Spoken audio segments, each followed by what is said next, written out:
Olá, pessoal! Sejam muito bem-vindos. Hoje, a gente vai desmontar, peça por peça, a tecnologia que move praticamente tudo ao nosso redor. Sabe o celular, o carro, a cafeteira? Pois é, todos eles partem dos mesmos princípios. A ideia aqui é a gente construir esse conhecimento juntos, sabe? Desde o pulso elétrico mais básico até o código que dá inteligência a tudo isso. Prontos para começar? Então vamos lá. E já começamos com a grande questão, o desafio central.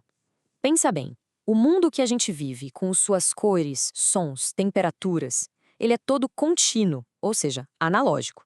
Já os computadores, lá no fundo, são binários. Eles só entendem ligado e desligado, 0 ou 1. Então, como é que a gente cria uma ponte entre esses dois universos tão diferentes? É essa a jornada que a gente vai fazer agora. Bom, para começar, a gente precisa primeiro entender como controlar a eletricidade na sua forma mais, digamos, natural, a analógica. Antes de pensar em digitalizar qualquer coisa, a gente tem que saber mandar no fluxo de elétrons. E para isso, a gente usa alguns componentes que são a base de tudo. O nosso primeiro bloco de construção é o diodo. A melhor forma de pensar nele é com uma rua de mão única, ou talvez uma catraca de ônibus. A eletricidade passa para um lado, mas se tentar voltar, ela é barrada. É o jeito mais simples de ter controle, garantindo que a energia vá só para onde a gente quer. Parece bobo, mas é absolutamente fundamental. E agora, preparem-se para conhecer a verdadeira estrela do show, o transistor. A grande sacada aqui foi criar um interruptor que não tem partes móveis, que pode ligar e desligar milhões, até bilhões de vezes por segundo. E não é só isso, ele também funciona como um amplificador. Pega um sinalzinho elétrico fraco e deixa ele bem forte. Essa capacidade dupla de ser um interruptor super rápido e um amplificador é o que tornou a computação moderna possível. E é aqui que a mágica acontece de verdade, a miniaturização. A gente não está falando de um ou dois transistores, mas de milhões, bilhões deles espremidos num único chip de silício. É isso que cria um cérebro eletrônico capaz de fazer cálculos absurdamente complexos. É por isso que um chip minúsculo consegue controlar a força de um motor ou acionar um sistema gigante. Certo. Agora a gente já sabe como controlar a eletricidade. Mas como é que os nossos circuitos conseguem sentir o mundo lá fora? Como eles medem a luz, o calor ou a pressão? É aí que entram os sensores e uma coisinha chamada condicionamento de sinal. Os sensores são basicamente os olhos, os ouvidos e a pele dos sistemas eletrônicos. Por exemplo, um sensor de luz, o LDR, muda a sua resistência elétrica dependendo de quanta luz bate nele. Um sensor de temperatura gera uma voltagem minúscula que varia com o calor. Eles são os tradutores oficiais, que pegam fenômenos do mundo real e transformam na única língua que a eletrônica fala, sinais elétricos. Só que tem um problema. Quase sempre o sinal que vem desses sensores é muito fraco. É quase um sussurro elétrico. E é aí que entra o amplificador operacional, o famoso op-amp. Pensa nele como um personal trainer para sinais elétricos. Ele pega aquele sussurro, amplifica, limpa o ruído e entrega um sinal alto, claro e forte, prontinho para ser usado. Ele é a peça-chave para garantir que a informação do sensor seja confiável. Bom, até agora a gente dominou o controle e a percepção no mundo analógico.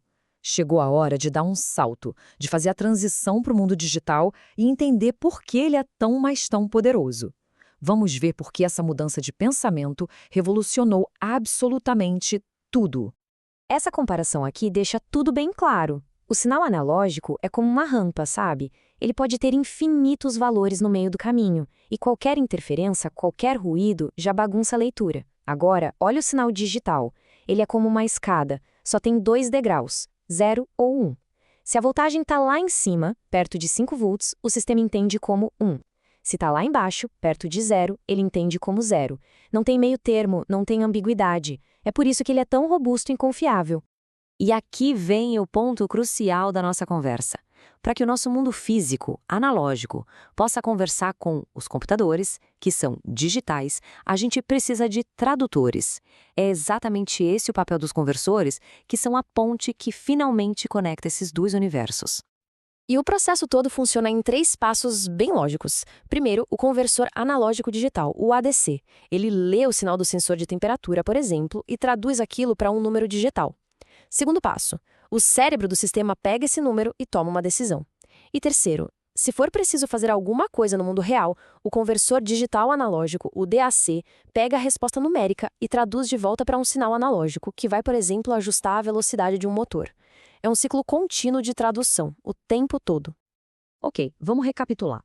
A gente já tem os componentes de controle, já temos os sensores e já temos a ponte entre os mundos. O que acontece quando a gente junta um processador, memória e todos esses tradutores num chip só? A gente cria um cérebro. E esse cérebro tem nome: microcontrolador. Não pensa nele só como um processador, não. Pensa nele como um computador inteiro, completo, dentro de um único chip. Ele já vem com as entradas e saídas, com a memória para guardar o programa. É uma solução tudo em um, super compacta e poderosa para automatizar praticamente qualquer coisa que você imaginar. E pode acreditar, eles estão por toda parte, mesmo que a gente não veja. O cérebro do seu micro-ondas, o sistema que controla o freio ABS do carro, o temporizador do semáforo na esquina. Tudo isso é controlado por um microcontrolador dedicado, rodando um programinha específico para aquela função. Certo, mas como a gente dá ordens para esse cérebro? Usando programação, geralmente em linguagens como C. E muitos desses programas se parecem com isso aí na tela, um loop infinito. Esse comando while true significa literalmente repita para sempre. O microcontrolador acorda, lê os sensores, toma uma decisão, controla o que tem que controlar e começa tudo de novo, sem parar, garantindo que o sistema esteja sempre alerta e respondendo ao mundo. Bom, pessoal, com isso a gente chega ao final da nossa jornada de montagem. Vamos só recapitular rapidinho como a gente saiu de componentes bem simples para chegar num sistema inteligente e programável que define o nosso mundo hoje. Olha só o caminho que a gente percorreu. A gente começou com um diodo, um simples porteiro de elétrons. Depois veio o transistor, o interruptor mágico. A gente empilhou milhões deles para poder processar a informação. Demos sentidos a eles com os sensores, criamos tradutores para conectar os mundos e, no final, colocamos um microcontrolador, um cérebro, para orquestrar tudo isso com um programa. Cada peça se encaixou na outra para criar a complexidade que a gente vê por aí. E agora, para fechar, fica uma reflexão. Agora que a gente entende quais são esses blocos de construção, desde um interruptor eletrônico até um cérebro que a gente pode programar, o que dá para criar? Que problemas do dia a dia a gente poderia resolver? Que ideias poderiam finalmente sair do papel? O poder de moldar o mundo físico usando lógica e código está literalmente nesses componentes. Fica aí a inspiração para vocês.